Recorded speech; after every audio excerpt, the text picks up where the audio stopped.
시청자 여러분께 문화 인사 드립니다. 현월TV 윤목사입니다. 예, 벌써 용어정의 6번째 시간이 되겠네요. 지난 4번, 5번 용어정의 시간에는 여러분 다 보셨겠습니다만은 장래와 관련한 용어정의 시간을 좀 가졌습니다. 6번째 용어정의 시간에는 무엇을 다룰까 하다가 현대 신화에 관한 관점들을 다룬다고 했다가 제가 이제 좀 거기서 선회를 해서 그 전에 이제 다루었던 주제에 좀 이어서 감리교의 신학인 존 웨슬리의 선행은총론 또는 선행적 은혜 그리고 완전주의 그리고 거기에 이어지는 이제 성결운동 등에 대해서 좀 다루려고 해요. 안 목사님의 책을 읽어보신 분들은 감리교의 정체에 대해서 원서에 입각해서 어떤 조직인지 충분히 인식하셨으리라고 봅니다. 제가 그것을 뭐 다룰 필요는 없고 여기서. 그러나 그 책을 보고도 역시 그 사실 자체를 인정하지 않는 분들은 대다수가 원래부터 거기에 몸담고 있던 분들이기 때문에 사실을 사실로 인정할 수 있는 그런 관점이 없습니다. 생각 자체가 없고 그것을 부정하고픈 마음이 더 클 것입니다. 단순히 어떤 신학의 어떠한 측면에서 다른 주장을 펼친다는 것이 아니라 그 기원 자체가 전혀 그리스도교의 바탕을 두고 있지 않다는 그 사실을 말씀을 드렸고, 그 열매가 오늘날 사탄의 조직인 세계교회협의회의 회원으로 활동하고 있는 것으로 나타나 있으며, 또한 국내 상황도 마찬가지입니다.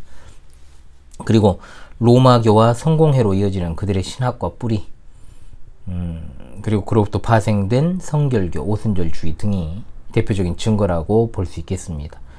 오늘 이 시간에는 그와 같은 기원에 대한 문제를 다루기보다는 실제로 감리교의 창시자인 존 웨슬리의 주장 가운데 선행은총론 또는 선행적 은혜 그리고 완전주의, 완전성화라고도 하죠. 그리고 성결운동에 대해서 좀 논하고자 합니다. 성결운동은 다음 시간에 이제 좀 논해야 될 것 같고요. 이것만 보더라도 알미니안과 깊은 연관을 가지고 있는 웨슬리의 신학은 정통 신학에서는 확실하게 이제 벗어나 있다라는 것을 알 수 있습니다. 이 부분을 가지고 이번 시간을 진행해도 좀 충분하리라고 봅니다. 웨슬리 신학에 있어서 가장 중요한 이제 측면은 신앙 체험입니다. 신앙 체험. 오늘날 소위 복음주의라 불리는 교파들, 사실상 신복음주의입니다만 이 교파들이 체험 중심의 신앙을 가진 경향은 거의 웨슬리로부터 나왔다라고 해도 과언은 아닙니다. 표면적으로는 도덕 폐기론, 율법 폐기론이라 그러죠. 이 율법 폐기론의 오류를 지적하고 또 교회의 경건을 세우기 위해서 새로운 신학을 찾으려는 시도를 했다라고 사가들이 평가를 하지만 사실상 알미니안의 테두리를 벗어나지 못하는 신학을 주장했기 때문에 한계가 있다는 겁니다. 즉 하나님의 주권과 인간의 책임에 대한 관계에 있어서 인간의 책임에 주안점을 두었기 때문에 그렇습니다. 웨슬리안이 참으로 교묘한 것은 원죄를 인정했다는 것인데 또 원죄와 그로 인한 부패성을 주장하다가 갑자기 또 삼천포로 빠지는 주장을 펼치죠. 소위 선행은총론 또는 선행적 은혜라고 제가 부르겠습니다.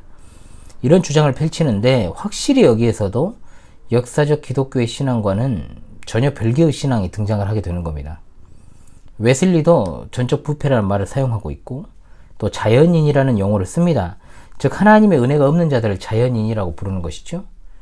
그런데 웨슬리는 이 자연인이 전적으로 부패하여 아무런 소망도 희망의 빛도 없다는 사실, 그것은 부정합니다.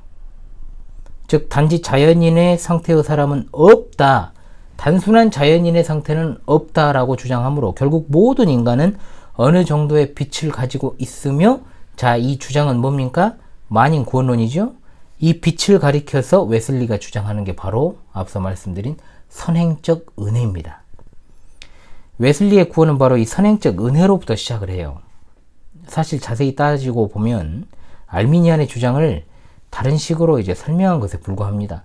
왜냐하면 그가 말하는 선행적 은혜가 모든 사람, 즉 만인에게 적용되어 있고 또 이것은 칭이 전에 주어지는 것이며 인간의 자유의지 또는 인간의 자기 결정이 구원의 초기 과정에서부터 성화에 이르기까지 영향을 미친다는 겁니다. 즉 구원이 하나님의 절대적인 주권에서 온다는 것을 부정하고 결국 인간의 자유의지에 보다 강조점을 두는 것이죠. 웨슬리가 말하는 선행적 은혜를 몇 가지로 정리를 해보겠습니다. 첫 번째로 모든 사람은 최소한의 하나님에 대한 지식을 가지고 있다는 겁니다. 그리고 두 번째, 인간은 영적으로 죽어있기 때문에 하나님이 선행적 은혜로 그들의 마음에 도덕법의 지식을 새기셨다는 겁니다. 세 번째, 인간의 양심은 선행적 은혜와 함께 일한다. 네 번째, 선행적 은혜로 인하여 인간의 자유의지가 모든 사람에게 초자연적 빛과 함께 회복되었다. 따라서 선행적 은혜로 원죄의 죄책이 제거되었다. 다섯 번째, 선행적 은혜로 인해 인간의 죄악은 억제되게 되었다. 자, 결정적인 문제점이 여기 있습니다. 왜 웨슬리의 주장이 알미니안의 주장에서 벗어나지 않는가? 그리스도의 속죄를 보편 속죄로 보기 때문에 그렇습니다. 즉 하나님께서 택자들에게만 내려주신 속죄에 제한적 속죄를 부정하고 모든 사람이 선행적 은혜로 인해 원죄의 죄책에서 벗어난다라고 주장했기 때문입니다. 또한 선행적 은혜에 대하여서 저항도 가능합니다. 그러므로 결국 인간은 자기 결정에 의해서 자기 운명을 선택할 수 있다는 알미니안의 자유의지론에서 결코 벗어나지 않습니다. 결국 인간의 자기 결정에 의한 구원론이 되는 거죠. 구원이 하나님의 절대 주권에서 나온다는 이 성경적 교리를 부정할 때 나오는 자연스러운 결론입니다. 즉 인간이 하나님의 은혜를 받지 못해 구원받지 못하는 게 아니라 인간이 은혜를 받고 있는데도 불구하고 자기가 그것을 거부하니까 못 받는다라는 주장이에요. 결국은 구원에 있어 은혜를 강조하는 것 같아도 여전히 인간의 결정과 책임의 강조점을 두고 있기 때문에 하나님의 주권을 무시하는 결과로 나타날 수밖에 없다는 겁니다. 사실 선행적 은혜라는 말은 웨슬리가 처음 사용한 말은 아닙니다. 어거스틴도 이야기를 했고 또 청교도들도 초자연적인 빛에 대해서 이야기를 했습니다. 그러나 결정적으로 인간이 중생하여 회심할 때 성령님의 강권적인 역사, 즉 저항할 수 없는 불가항력적인 은혜임을 거부하고 저항할 수 있는 은혜를 주장하니까 알미니안을 비롯하여 성경의 가르침에서 벗어나 있고 결국 웨슬리의 주장은 알미니안의 재판이다. 이렇게 볼 수 있다는 겁니다. 그리고 이런 어떤 선행적 은혜에 대한 주장은 일관성이 없어요. 스스로 모순을 불러옵니다. 그렇지 않습니까? 선행적 은혜로 자유의지가 회복되었다고 했는데 하나님의 은혜를 거부해버린다? 그러면 당연히 하나님의 은혜가 충분하지 않다는 것을 말하는 것과 같고 또 선행적 은혜로 분명 원죄의 죄책이 제거되어 누구든지 원죄로 인해 지옥 가는 일이 없다라고 주장하는 것은 뭔가 앞뒤가 안 맞는다는 거죠. 결국 선행적 은혜로 인해 모든 키는 인간이 쥐고 있게 되는 겁니다. 인간이 비로소 회개할 수 있게 되었기 때문인데 그 선행적 은혜로 하는 것이 바로 율법적 회개라고 했습니다. 내면의 죄가 아닌 외적인 죄들을 가리킵니다. 칭이 앞에 이것을 위치시켰기 때문에 믿음보다 율법적 회개와 열매가 앞서 있습니다. 즉 선행적 은혜 때문에 그 심령이 가난하게 되어서 하나님께 돌아간다.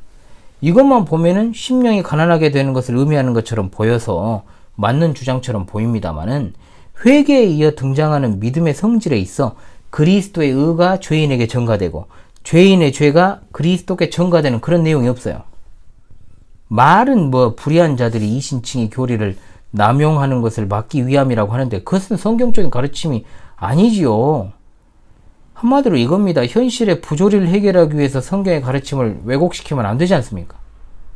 그래서 웨슬리는 믿음으로 말미암아 의롭게 되는 이신칭의를 죄책으로부터 자유라고 이해를 하죠. 율법적 회개와 의롭게 하는 믿음이 모두가 다 선행적 은혜에서 나왔다라고 보는데 문제는 이 선행적 은혜를 모든 사람이 받았다라고 주장하는 것이고 모든 사람이 받았음에도 불구하고 저항할 수 있는 은혜라서 그리스도를 찾지도 않고 거부할 수도 있다라고 주장을 하는 것. 자, 두 가지 문제점이 나오죠, 여러분. 제한 속죄가 아닌 만인 구원설에 근거한 보편 속죄를 이야기하고 있고 하나님의 은혜를 저항할 수 있는 은혜, 충분하지 않은 은혜로 만들어버린다는 것. 구원에 있어서 인간의 책임을 조금이라도 강조하는 것은 결국 그가 주장하는 복음적 협동설을 확립하기 위함입니다. 굉장히 말이 좀 그럴듯해 보이잖아요. 복음적 협동설? 어디서 많이 들어보지 않았어요? 세미 펠라기우스가 뭘 주장했습니까? 신인 협력설을 주장했죠. 다를 게 없어요. 실제로 그들과 구별하기 위해서 복음적 협동설을 이야기했다지만 결국은 인간과 하나님의 협력으로 구원에 이른다는 것은 결론적으로는 똑같다는 거죠. 구원에 있어 하나님의 절대 주권이 무시된다는 것 자체만으로도 이것은 성경에서 나온 가르침이 아니라는 것을 분명히 알 수 있습니다. 존 웨슬리를 조금이라도 이해하려고 하는 사람들은 그가 살았던 시대에 육신적으로 살아가는 도덕률 폐기론자들과 하이퍼 칼빈주의 사상이 유행했기 때문에 이런 주장을 그가 할 수밖에 없었다라고 이야기를 하는데, 다시 말씀드리지만 현실의 불의 그리고 잘못된 것을 타파하려고 성경의 가르침을 왜곡시키면 안 되지 않습니까? 다른 의도가 있다는 거죠, 이거는. 그리고 웨슬리의 정체를 안다면 그런 식의 주장이 얼마나 웃기는지도 알아야 됩니다. 기본적으로 웨슬리는 하이퍼 칼빈주의를 그냥 칼빈주의와 똑같은 것으로 생각을 했어요. 구분을 안 했다는 거죠. 심지어 성경에 기록된 하나님의 작정과 예정을 부정하기까지 했습니다. 하나님의 은혜는 모든 사람에게 주어진 것이다. 그러면서 심지어 뭐라고 말했는지 아십니까? 선택과 유기, 이중예정은 악마의 사상이라고까지 이야기를 했어요. 누가 누구한테 악마라고 이야기를 할까요? 이후에 감리교는 더욱더 인간의 자유의지를 강조하는 방향으로 흐를 수밖에 없게 되었다는 겁니다. 흐름이 그래요. 뭐 선행적 은혜에 대해서 이런저런 설명을 하는 것도 좀 웃긴데, 사실은 우리가 성경에 나오는 교리를 제대로 배워 알고 있다면 굳이 웨슬리가 주장하는 것들을 살펴볼 필요가 없습니다. 그러나 여전히 감리교는 우리 곁에서, 우리 교회 옆에도 있거든요. 자신들이 우리와 같이 그리스도교고 구원받은 하나님의 백성이라고 생각하고 있기 때문에 이를 분별하기 위해서 이 부분을 제가 다룬 것입니다. 존 웨슬리의 선행적 은혜의 문제점 몇 가지를 정리해 보면요. 첫 번째로, 존 웨슬리는 구원에 있어 하나님의 절대 주권을 인정하지 않고 인간의 자유의지를 강조합니다. 두 번째, 존 웨슬리는 만인 구원설에 근거한 보편 속죄를 주장합니다. 세 번째, 존 웨슬리는 하나님의 은혜가 충분하지 않으며 저항할 수 있는 것이라고 주장합니다. 네 번째, 존 웨슬리는 그리스도의 의의 전가를 믿지 않습니다. 자, 그리스도께서는 택하신 양들을 위해 속죄의 보혈을 흘리셨습니다. 아멘. 구원받지 못한 자를 성경에서 상징적으로 염소로 표현하잖아요. 염소를 위해 죽은 게 아니란 겁니다, 예수님이. 감리교가 말하는 것처럼 만인 구원설에 입각해서 그리스도의 속죄 사역을 생각해 본다면 그리스도의 속죄 사역은 명백한 실패입니다. 전혀 효과가 없는 것 같죠. 왜? 인류의 대다수는 그리스도를 믿지 않습니다. 그리고 감리교를 비롯한 교회 간판 걸고 있는 다수의 단체들도 그리스도를 참되게 믿지 않습니다. 예수님께서는 결단코 택자들을 위해 피를 흘리셨기 때문에 단번에 택자들의 죄를 용서해 주실 수 있었습니다.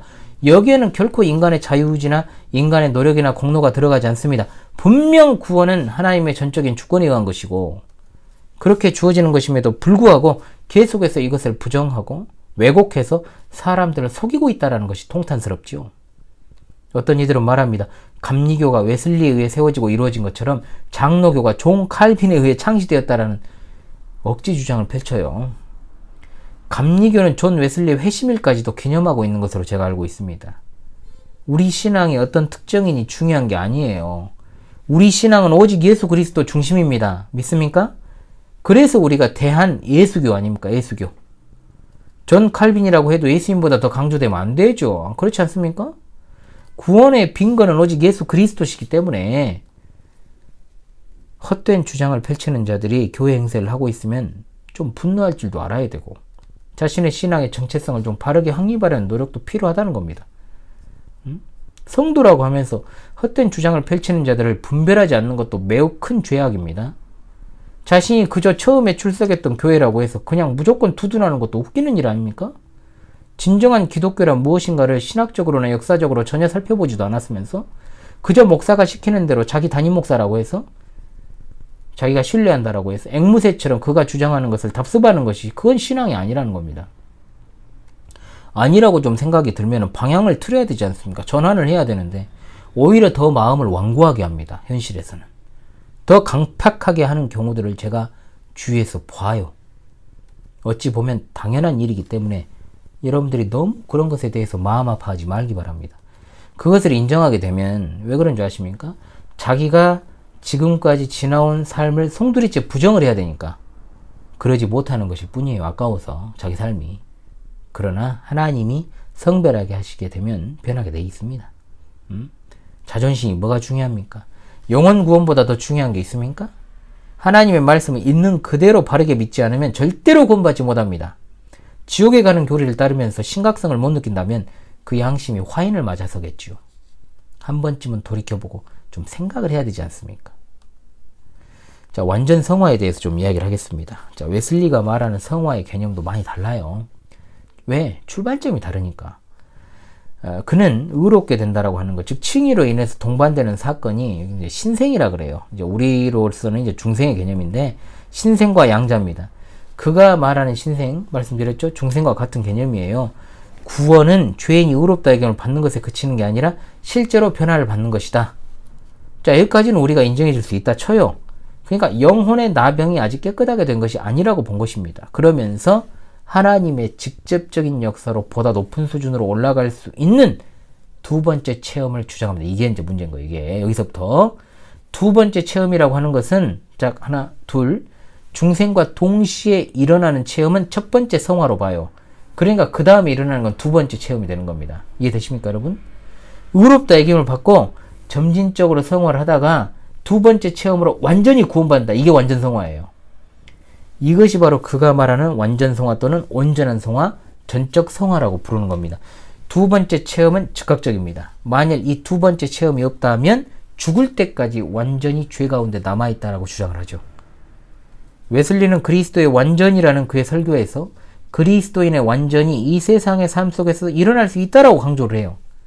그리스도인의 완전은 이 세상에서 시작하는 것이지 다음 세상에서 되는 것이 아니라고. 데살로니가전서 5장 23절의 말씀을 완전 성화의 근거 구절로 보죠. 전적인 성화가 즉각적이면서 점진적으로 이루어지는데 신자들이 점진적인 변화로 성장한다고 말하는 사람은 누구나 순간적으로 변화도 강하게 주장해야 된다라고 말을 해요. 그런데 여기서 또 이중적인 언어를 쓰죠. 뭐냐? 그리스도인의 완전을 이룬 하나님의 은혜가 그럼 상실될 수 있는가? 여기에 뭐라고 대답을 하는지 아십니까? 전적으로 성화한 사람은 은혜로부터 타락할 수 있을 뿐만 아니라 그렇게 타락하지 않을 수도 있다. 뭔 말을 이렇게 해요? 애매하잖아요. 뭔 말 이렇게 애매하게 하냐고요. 이래도 될 수 있고 저렇게 될 수 있다. 누가 그만 못해요 그럼. 기독교 신앙에서는 소위 말해서 이것도 되고 저것도 된다는 식의 주장은 없어요. 뭐 불교도 아니고 그잖아요. 기면기고 아니면 아니에요. 기면기고 아니면 아니요. 자체 모순이 굉장히 많이 나오는 가르침이라 이 말입니다. 그래서 웨슬리는 신앙의 목적을 성결로 본 거예요. 성결로. 감리교인들이 제일 많이 부르는 노래가 뭔지 아십니까 여러분? 새찬송가 420장, 통일찬송가 212장, 너 성결케 위해, 너 성결케 위해 늘 기도하고 이렇게 시작하는 두 번째 체험으로서의 완전 성화를 통해서 완전한 구원을 받는 것을 추구하는 겁니다. 웨슬리에게 구원은 완전 성화에서 완성이 돼요. 신자에게 내재된 죄를 완전히 제거하는 것인데 이게 가능하다라고 본 거예요. 웨슬리는. 그래서 완전 성화를 통해서 죽기 전에 모든 죄에서 구원받을 수 있다라고 본 거죠. 자, 그러면 도대체 어떻게 해야 소위 말해서 두 번째 체험, 순간적 체험을 하고 그 체험이 진짜 체험인지 객관적으로 이렇게 어떻게 그걸 판단할 수 있냔 말이에요. 설명이 없어요. 근데 그게 죄가 이 땅에서 어떻게 없어집니까 여러분? 말도 안 되는 소리죠. 일단 웨슬리 자체는 칼빈주의를 뭐 일부러 곡해시키려고 그랬겠지만은 오해하고 있어요. 그렇게 일부러 주장을 한 것이지 진짜로 제가 웨슬리가 잘못 알고 있어서 그렇게 말했다고 생각 안 하거든요. 저는 칼빈주의는 성화 없이 구원받는다라고 주장했다는 식으로 생각을 했어요. 성화는 개혁파 신앙의 핵심입니다. 제가 존 버년의 철로역정을 진짜 오랜 기간 동안 다루었잖아요. 철로역정의 4분의 3의 내용이 성화입니다. 성화. 얼마나 이걸 강조하는데요. 그런데 개혁파 신앙이 말하는 성화는 언제나 하나님의 주권을 높입니다. 하나님의 주권. 그러나 웨슬리의 성화는 끊임없는 인간의 책임과 노력입니다. 끊임없는 인간의 책임과 노력. 또 이것이 실현 가능하다라고 설명을 해요. 그게 문제라는 거죠. 도대체 하나님의 주권은 어디냐는 거죠. 하나님의 주권은 하나님의 주권 없다는 거예요. 이것은 율법주의의 다른 표현으로밖에 볼 수 없다는 겁니다. 그러니까 어떻습니까 여러분? 객관성이 결여된 체험은 이제 이상한 방식으로 흐를 수밖에 없어요. 그래서 결국 이 웨슬리의 완전 성화론이 어디로 갔습니까? 성결운동으로 갔고 오순절운동으로 간 거예요. 이게 뿌리를 제공한 겁니다. 왜 이들이 같은 연대로 이어져 있는지를 여러분들이 알아야 돼요. 체험주의 신앙을 본격적으로 뿌리내리게 만든 게 바로 존 웨슬리라는 겁니다. 존 웨슬리. 감리교의 신학을 나름대로 양념을 첨가해서 만드는 게 성결교예요. 그리고 이 성결교를 보다 화끈한 매운맛으로 표현한 게 오순절주의입니다. 자, 이렇게 표현해요, 항상. 흔히 우리가 순복음이라 불리는 교파죠. 자, 이 부분을 다음 용어 정의 시간에 제가 좀 더 상세하게 다루도록 하겠습니다. 오늘은 존 웨슬리가 주장한 선행적 은혜와 완전 성화에 대한 내용에 대해서 간략하게 다루었습니다. 다음 시간에 이 부분에 대해서 조금 더 살피고요. 이로부터 파생된 교파들의 역사와 그 특징을 다루겠습니다. 이것을 여러분 꼭 기억하시고 다시금 복습에 힘써 주시길 바랍니다. 그리고 목사님 책을 갖고 계신 분들은 꼭 그 감리교 관련해서 그 부분들을 읽어보시기를 바라겠습니다. 왜 이런 주장들을 펼치는지 여러분들이 짐작할 수 있기 때문입니다. 지금까지 용어정의 제6강 현월TV 윤목사였습니다. 여러분 수고하셨습니다.